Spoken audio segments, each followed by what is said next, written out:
सभी साथियों को जय मूल निवासी। बामसेफ का 38वां राष्ट्रीय अधिवेशन चल रहा है और आज 5वें सत्र यहाँ पे चालू हो गया है। ये 5वें सत्र में हमने जो सब्जेक्ट लिए हैं वो बहुत ही गंभीर और महत्वपूर्ण विषयों पर यहाँ पर अभी तक जितने भी मान्यवर थे उन्होंने अपनी बात रखी है। भारत में ईवीएम की वजह से लोकतांत्रिक व्यवस्था ध्वस्त हो गई, एक गंभीर चर्चा। ईवीएम के माध्यम से लोकतांत्रिक व्यवस्था को समाप्त करने हेतु इलेक्शंस कंडक्ट रूल 1961 में 56C 56D लगाए गए एक गंभीर चिंतन एवं क्या ईवीएम मशीन का पेपर ट्रेल के साथ मिलान करने से मुक्त, निष्पक्ष और पारदर्शी चुनाव हो सकता है, एक गंभीर चर्चा।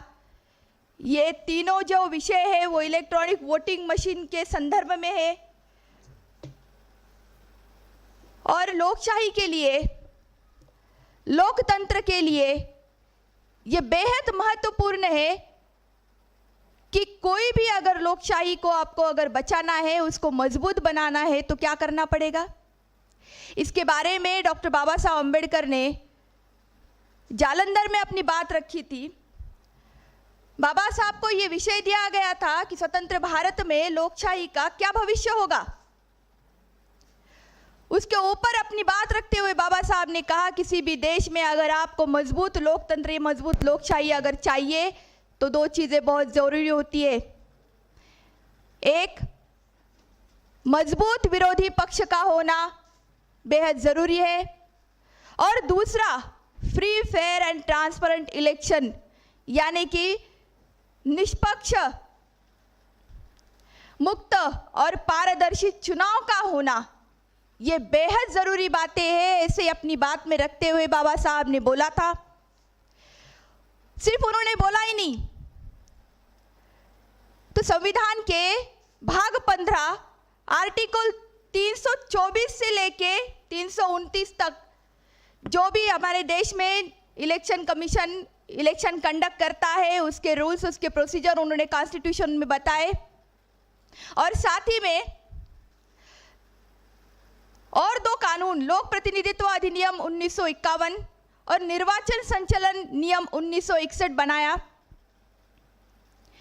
ये सब बनाते हुए बाबा साहब ने कॉन्स्टिट्यूशन में जो हमारा इलेक्शन कमीशन है उसके लिए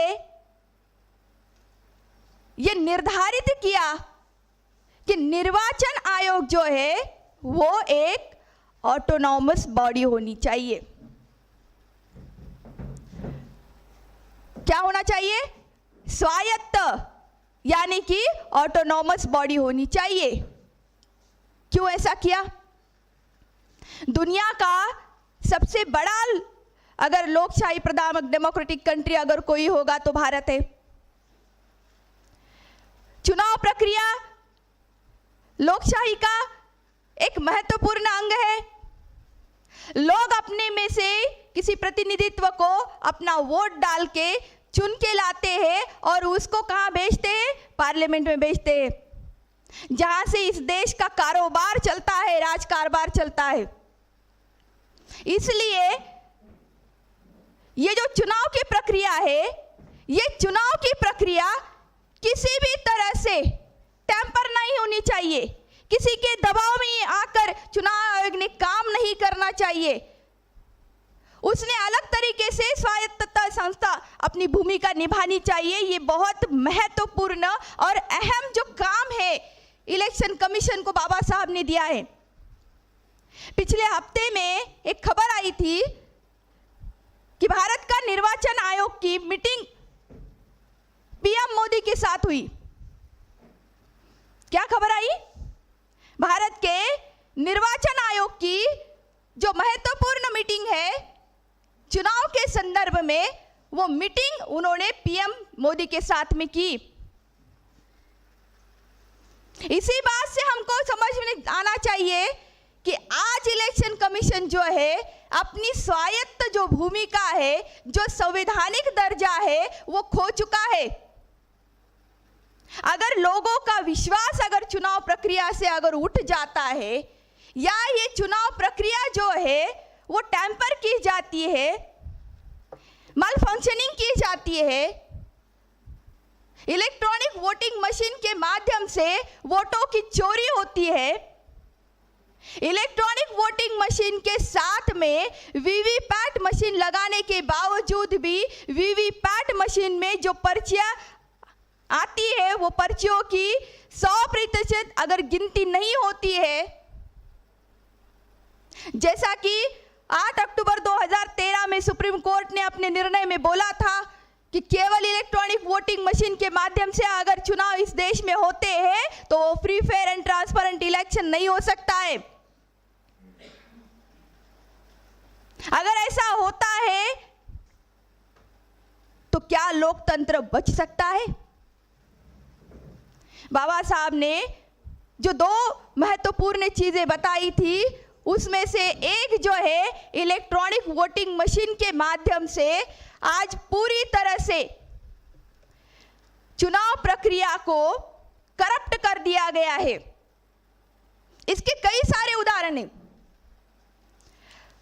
इस देश में जितनी भी पार्टियां हैं, बीजेपी छोड़कर, कांग्रेस भी छोड़कर, यह बड़ा महत्वपूर्ण मामला है, इस देश की सबसे बड़ी जो राष्ट्रीय पार्टियां हैं वो दोनों भी चुप्पी साधे हुए हैं। लेकिन लगभग हर पार्टी के राजनेताओं ने इलेक्ट्रॉनिक वोटिंग मशीन में गड़बड़ी की बात बताई है, प्रेस कॉन्फ्रेंस लेके बताई है, लेकिन उन्होंने सिर्फ एक ही बार बोला है, उसके बाद में उनकी जबानी बंद हो गई है।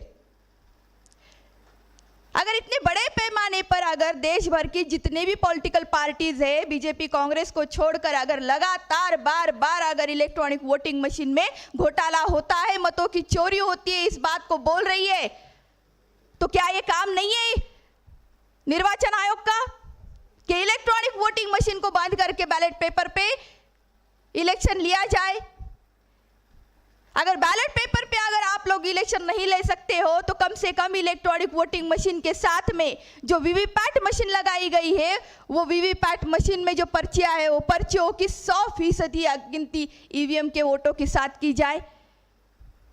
ये सबसे महत्वपूर्ण बात है, लेकिन इसके बावजूद भी निर्वाचन आयोग इसके ऊपर चुप्पी साधे हुए है। सुप्रीम कोर्ट इसके ऊपर कोई भी मामले को इस गंभीर लेते हुए कोई आगे की कार्रवाई करता हुआ दिखाई नहीं दे रहा है। और सबसे बड़ी बात, इस देश में विरोधी पक्ष ना होने की वजह से, ये बात मैं पूरे जिम्मेदारी के साथ बोल रही हूं, मैं भी बहुजन मुक्ति पार्टी की महाराष्ट्र की महिला आघाड़ी प्रदेश प्रभारी हूं, और मुझे पता है ये जो मेरा स्टेटमेंट है ये पूरी जिम्मेदारी और गंभीरता पूर्वक मैं दे रही हूं। इस देश में आज विरोधी पक्ष नहीं है। अगर इस देश में विरोधी पार्टी अगर होती तो सोच लीजिए, इलेक्ट्रॉनिक वोटिंग में इतनी बार घोटाले हुए हैं। विपक्ष के इलेक्ट्रॉनिक वोटिंग मशीन में घोटाला होने का दूसरा मतलब होता है सत्ताधारी पार्टी के पक्ष में वोटिंग का जाना, और उसका दूसरा मतलब क्या होता है, विरोधी पक्ष जो है, विरोधी पार्टी जो है, विरोधी पार्टी के अधिकारों का कट जाना। विरोधी पार्टी को सत्ता में जाने के लिए जो रास्ता जाने वाला है वो कहां से जाने वाला है, पब्लिक के वोटों में से जाने वाला है।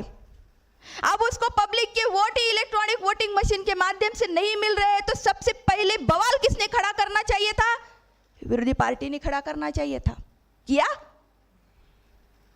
इस मामले को लेकर भारत में सबसे पहले विरोधी पार्टी ने बवाल खड़ा करना चाहिए था, विरोधी पार्टियों ने सुप्रीम कोर्ट में जाना चाहिए था, विरोधी पार्टियों ने यह स्टैंड लेना चाहिए था। यह बहुत जरूरी और गंभीर बात है। लेकिन इसके बावजूद भी देश भर में जितने भी प्रादेशिक पार्टियां हैं, नेशनल पार्टियां हैं, कोई भी पार्टी जो है इलेक्ट्रॉनिक वोटिंग मशीन के खिलाफ अपना स्टैंड नहीं ले रही है। और घोटाले तो बराबर से चल रहे हैं। हमारे नासिक के अंदर जो पिछली बार लोकल बोर्ड का इलेक्शन हुआ था, महानगर पालिका का इलेक्शन हुआ था, उसमें बहुत बड़ा घोटाला इलेक्ट्रॉनिक वोटिंग मशीन का किया गया है। ऐसे बहुत सारे घोटाले हैं। मैं नासिक का प्रेफर इसलिए दे रही हूं क्योंकि वो देखा हुआ है हम लोगों ने। एक वार्ड में, एक प्रभाग में देर रात तक गिनती चल रही थी, लेकिन जो चुन के आना चाहिए था वो कैंडिडेट नहीं चुन के आ रहा था। बीजेपी का एक कैंडिडेट चुन के आ रहा था। इसके लिए बाहर जो लोग उसके समर्थक थे उसने दंगा करना चालू कर दिया, गड़बड़ी चालू कर दी, तो रात को 1:30 बजे पुलिस को फायरिंग करनी पड़ी थी। एक दूसरे प्रभाग में अभी जो महाराष्ट्र के कृषि मंत्री है दादा भुसे, शिवसेना का एक कैंडिडेट वहां पे था, काउंटिंग चल रहा था। काउंटिंग में शिवसेना का जो कैंडिडेट है वो हार रहा था। दादा भुसे ने वहां पे जाके गड़बड़ी की, दंगा किया, वो मशीन उठाई, ऐसा पटका उस मशीन को, और वो मशीन के अंदर जो चिप रहती है उसको पॉकेट में डाला और निकल गए। और वो निकल जाने के बाद में ये गड़बड़ी होने की वजह से, अभी इन लोगों ने पहली बार ये गड़बड़ी की थी, तो गड़बड़ी करने वाला जो चुनाव आयोग के जो लोग थे उन्होंने आनंद फानन में शिवसेना के उस कैंडिडेट को विजयी घोषित कर दिया कि नहीं चलो बाबा, ये लफड़े से हम लोग बाहर निकल जाते। लेकिन महत्वपूर्ण बात है कि कोई भी जो पॉलिटिकल पार्टी है वो पार्टी इसके बारे में आवाज नहीं उठा रही है। इसका क्या मतलब होता है कि इस देश में विरोधी पार्टी नहीं है। इस देश में अगर विरोधी पार्टी की कोई भूमिका अगर बजा रहा है तो केवल बहुजन मुक्ति पार्टी, केवल बहुजन मुक्ति पार्टी मैदान में है। आज बहुजन मुक्ति पार्टी पब्लिक के अंदर है, फील्ड में है, विरोधी पार्टी की भूमिका निभा रही है, और लेकिन कल वो सांसद में रहेगी और इसकी तैयारी हम लोगों ने चालू की है। 2022 में उत्तर प्रदेश का जो चुनाव है उसमें हम लोग सेमीफाइनल खेलेंगे, और 2024 में जो लोकसभा का चुनाव रहेगा उसमें हम लोग फाइनल खेलेंगे। ये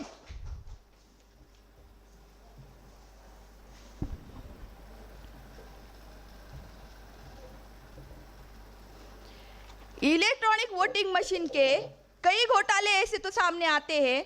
एक नांदेड़ में अर्धापुर करके गांव है, अर्धापुर की नगर पंचायत का जो चुनाव होने वाला था उसमें जो 7 पार्टियों के कैंडिडेट खड़े थे, वो 7 ही पार्टी के कैंडिडेट को वहाँ का जो देशपांडे नाम का जो निर्वाचन अधिकारी था उसने बुलाया, और जो डेमो दिखाते हैं ना ईवीएम का, उसने बताया इलेक्ट्रॉनिक वोटिंग मशीन ये ईमानदार है, इससे जो भी वोट डालोगे वो ईमानदारी के साथ पारदर्शी के तरीके से वो चुनाव आप लोग कर सकते हो। इसका भरोसा दिलाने के लिए उन्होंने टेस्टिंग किया।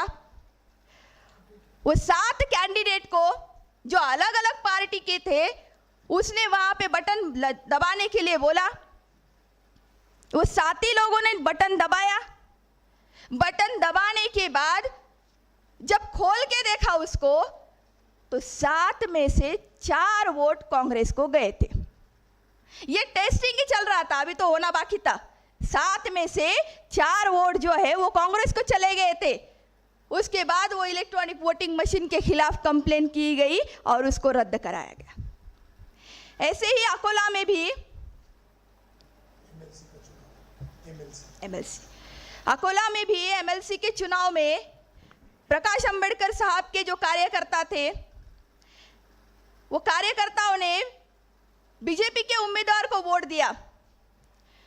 जिन्होंने वोट दिया और जिन्होंने वोट दिया खुलेआम कहकर वोट दिया है, इसका मतलब प्रकाश अंबेडकर साहब का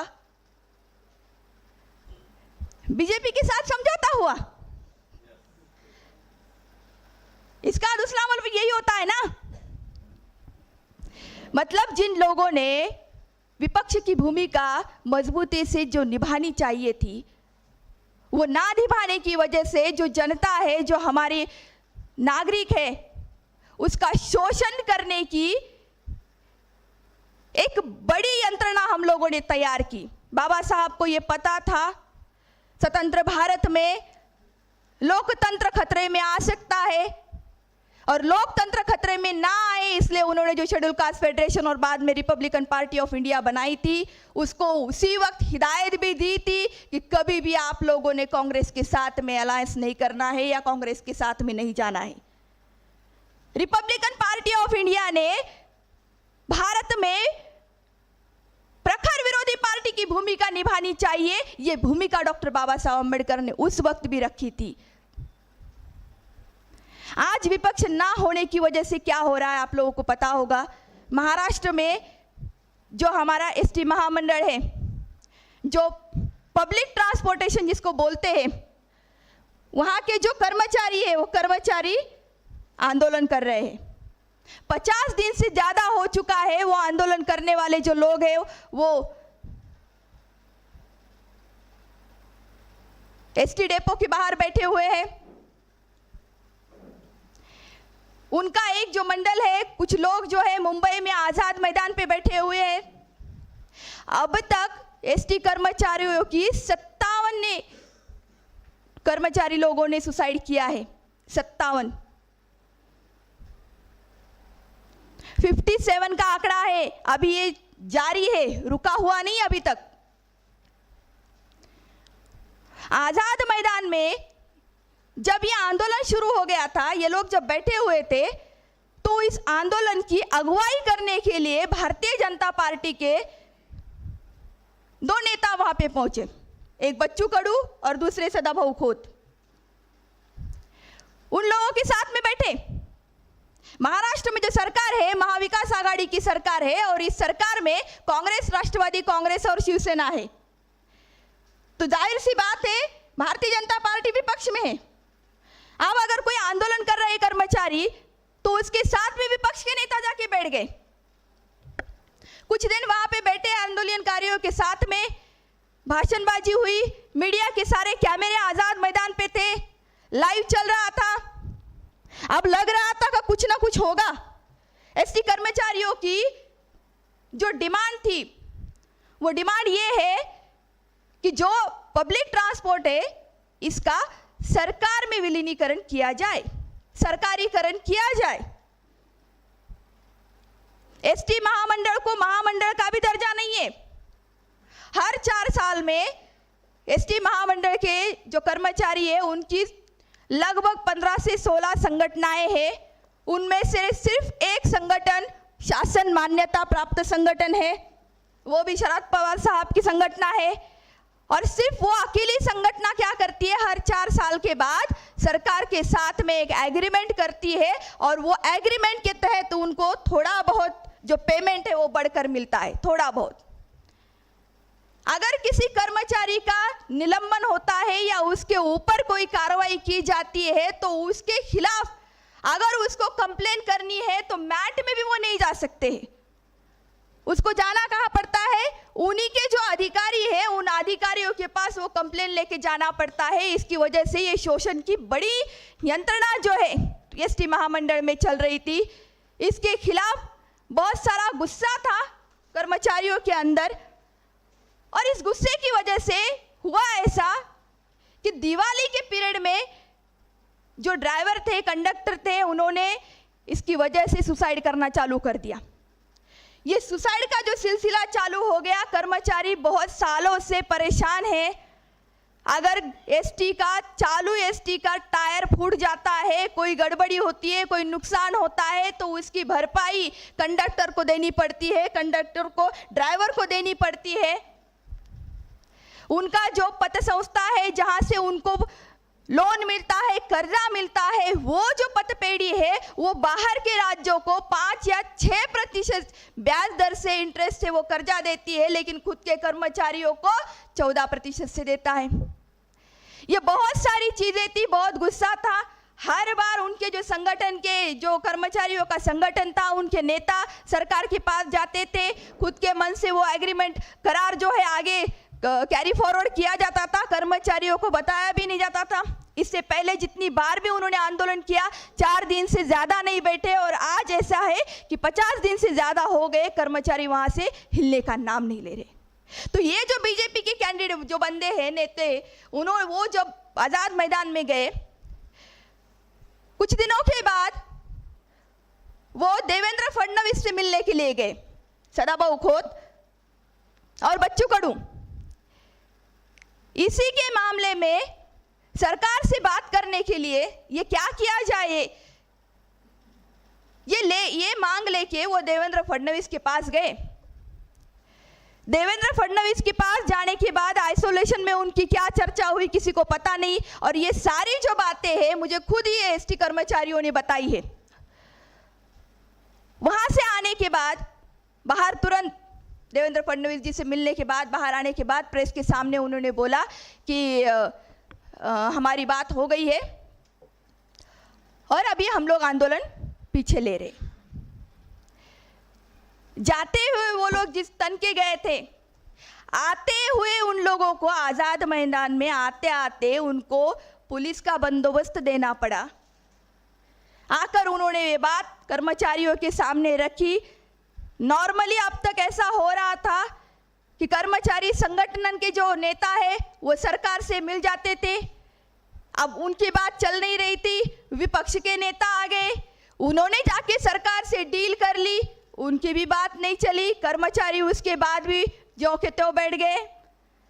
अब यह आंदोलन करने से पहले उनसे एक गलती ऐसी हो गई कि उन्होंने आंदोलन करने से पहले जो नोटिस देना चाहिए था 14 दिन का, वो दिया नहीं।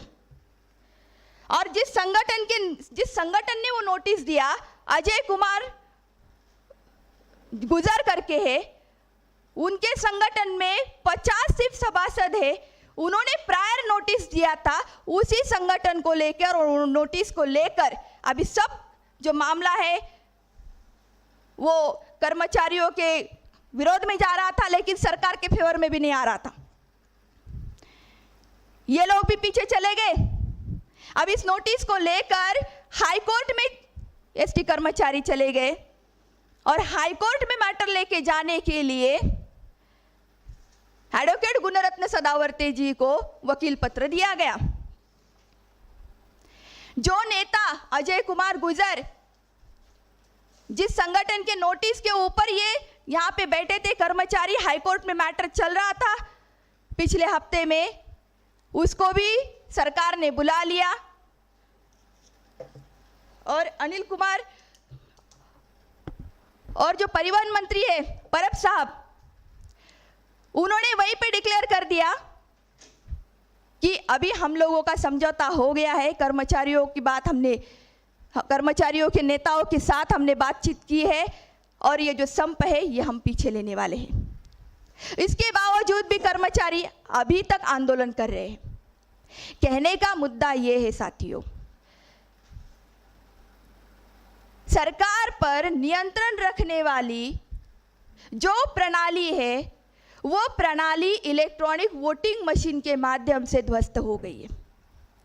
अगर ये इतना गंभीर मामला है, ये 50 दिन से ज़्यादा आंदोलन चल रहा है, फिर भी अगर सरकार और विपक्ष इस मामले में अगर गंभीर नहीं है, तो इसका सीधा अर्थ ये होता है कि ये डर नहीं रहे हैं। और किससे? इससे पहले इलेक्ट्रॉनिक वोटिंग मशीन के माध्यम से 100% चुनाव होने से पहले अगर कोई आंदोलन करने के लिए कोई बैठता है, कोई उपोषण करने के लिए बैठता है, कोई धरना करने के लिए बैठता है, तो क्या होता था? मंत्री महोदय खुद आते थे, वो ग्लास का जूस उसमें लेके, मौसम्बी का जूस लेके आते थे और उसको बोलते थे बाबा तू पहले ये पी, बाकी का बाद में देखते हैं। और आज 50 दिन से ज़्यादा कर्मचारी वहाँ पे बैठे हुए हैं। 27 से ज़्यादा मौतें हो चुकी है, लेकिन इसके बावजूद भी सत्ताधारी जो सरकार है, जो विपक्ष है, वो हिलने का नाम नहीं ले रहे, क्योंकि उनको पता है कि आपके और हमारे वोटों की ज़रूरत आज की तारीख में सरकार बनने के लिए नहीं रही है। आज के तारीख में सरकारें सिर्फ इलेक्ट्रॉनिक वोटिंग मशीन के बदौलत बन रही है, गिर रही है। इसलिए ये जो शोषण करने की जो व्यवस्था यहाँ पे बनाई है गई है, इसका अगर आप लोगों को विरोध करना है तो सबसे पहले इलेक्ट्रॉनिक वोटिंग मशीन का खात्मा होना चाहिए, और ये सिर्फ और सिर्फ जन आंदोलन के माध्यम से ही हो सकता है। बहुजन मुक्ति पार्टी लगातार इसके मामले में बात कर रही है, सिर्फ बात नहीं कर रही है, सुप्रीम कोर्ट में भी लड़ाई लड़ रही है और रास्ते पर भी लड़ाई लड़ रही है।